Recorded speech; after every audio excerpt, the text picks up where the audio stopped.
এরপর বাকিটা রাত ওরা কেউ আর ঘুমোতে পারল না। বসে বসে দেখল ওই বিকট দর্শনীয় প্রাণীগুলো ওদের টেন্ট আছড়ে কামড়ে ছিঁড়ে ফেলল। পরদিন সকালে ওরা ট্রি হাউস থেকে নেমে হাঁটা ধরল গন্তব্যের দিকে। ছেলেটি বলল, এগুলো কি ছিল? আমি তো কিছুই বুঝতে পারছি না। লোকটি বলল, এখন কোনো কিছু বোঝার চেষ্টা করো না, সময় হলে তুমি ঠিক বুঝতে পারবে।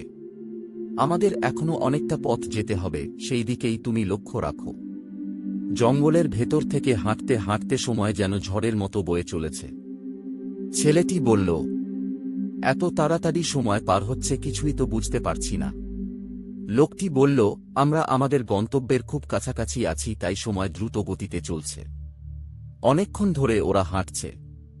হাঁটতে হাঁটতে ক্লান্ত হয়ে ছেলেটি বলল, আমি আর হাঁটতে পারব না, এবার আমাকে একটু বসতে হবে।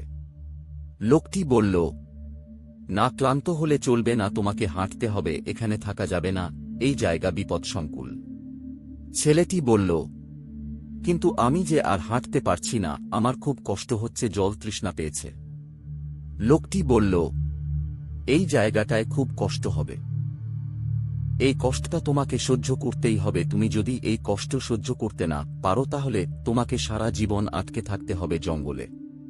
কষ্ট হলেও তোমাকে হেঁটে যেতে হবে আমার সাথে। ছেলেটি তার ক্লান্ত শরীর নিয়ে আবারও হাঁটতে শুরু করল, তার শরীর যেন আর দিচ্ছে না। অনেক কষ্ট সে এগিয়ে গেল, কিছু দূর যাওয়ার পরে সে আর পারল না। চোখের সামনে অন্ধকার দেখে সে অজ্ঞান হয়ে গেল।